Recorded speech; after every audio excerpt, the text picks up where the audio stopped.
नमस्कार दोस्तों। अभी आपने हाल ही में देखा होगा कि ईरान इजराइल वॉर चालू है और उसमें एक चीज बहुत तेजी से वायरल हो रहा है, इंटरनेट का प्रॉब्लम। कि अगर ईरान ने समुद्र में बिछे इंटरनेट को काट दिया और स्ट्रेट ऑफ हॉर्मुज में, तो फिर इंटरनेट ठप पड़ जाएगा। हमारा जो इंटरनेट चलता है वो रुक जाएगा। अमेरिका की कई सारी कंपनियों के स्टॉक तुरंत गिर जाएंगे। तो इसका कारण क्या है? क्या हम जो इंटरनेट चलाते हैं वो समुद्र में बिछी वायरों से चलाते हैं या फिर मोबाइल टावर की वजह से चलाते हैं? जो हमारे शहर में या फिर गांव में बड़े बड़े लंबे लंबे टावर खड़े, उनकी वजह से हम इंटरनेट चलाते हैं, या फिर जो समुद्र में बिछे ये वायर है मोटे मोटे, उनकी वजह से चलाते हैं? तो आज की इस वीडियो में हम यही जानने वाले हैं। इस वीडियो को देखने के बाद इंटरनेट आपके लिए जादू नहीं बल्कि एक समझ में आने वाला सिस्टम बन जाएगा, तकनीक बन जाएगा। हाय, मेरा नाम शशिकांत, आपका होस्ट एवं दोस्तों। चलिए वीडियो स्टार्ट करते हैं। वीडियो में आगे बढ़ने से पहले हमें ये जान लेना जरूरी है कि इंटरनेट की शुरुआत कैसे हुई। तो इंटरनेट की शुरुआत लगभग 1960 के दशक में हो चुकी थी। अमेरिका की एक संस्था डार्पा ने एक प्रोजेक्ट शुरू किया जिसका नाम था अर्पानेट। इसका मकसद था कंप्यूटरों को आपस में जोड़ना, जिससे जानकारी जल्दी शेयर की जा सके। 1980 के 1990 के दशक में ये चीज बहुत तेजी से पॉपुलर होने लगी, लोकप्रिय होने लगी। 1990 के बाद आया वर्ल्ड वाइड वेब यानी WWW, जिससे इंटरनेट आम लोगों तक पहुंचना शुरू हो चुका था।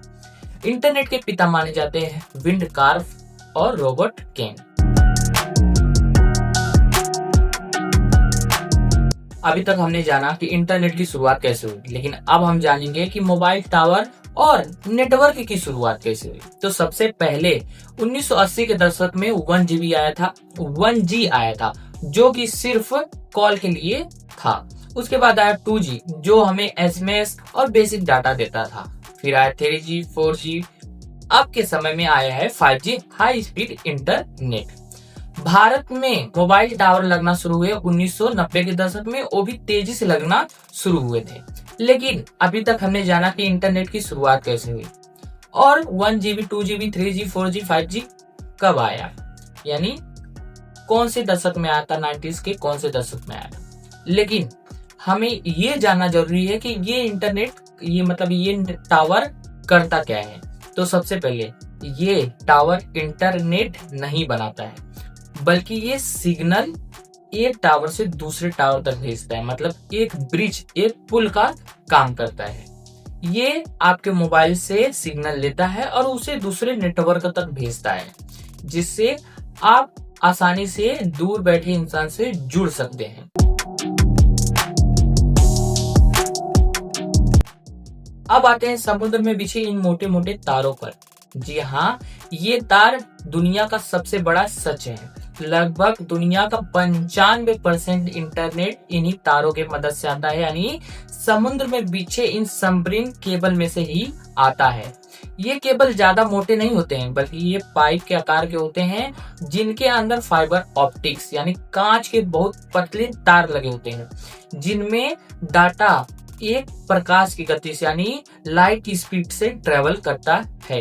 ये समुद्र में कई किलोमीटर दूर तक यानी हजारों किलोमीटर दूर तक फैले होते हैं और देशों को आपस में जोड़ते हैं। यहाँ इनका जो कनेक्शन है वो भारत, चेन्नई जैसे तटीय शहरों में आकर मिलता है। डेटा सेंटर और ISP काम कैसे करता है? तो जब सबसे पहले डेटा समुद्र की केबल में से निकलकर भारत आता है, तो इसे डेटा सेंटर के पास भेजा जाता है। अब डेटा सेंटर क्या है?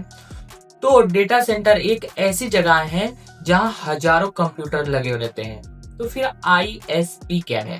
तो ISP है इंटरनेट सर्विस प्रोवाइडर, जिसे हम जियो और एयरटेल के नाम से जानते हैं। जी हाँ, यही कंपनियां इंटरनेट को आपके घर तक पहुंचाती हैं। अगर आप वाईफाई यूज करते होंगे तो इंटरनेट आपके पास फाइबर केबल की मदद से पहुंचाया जाता है।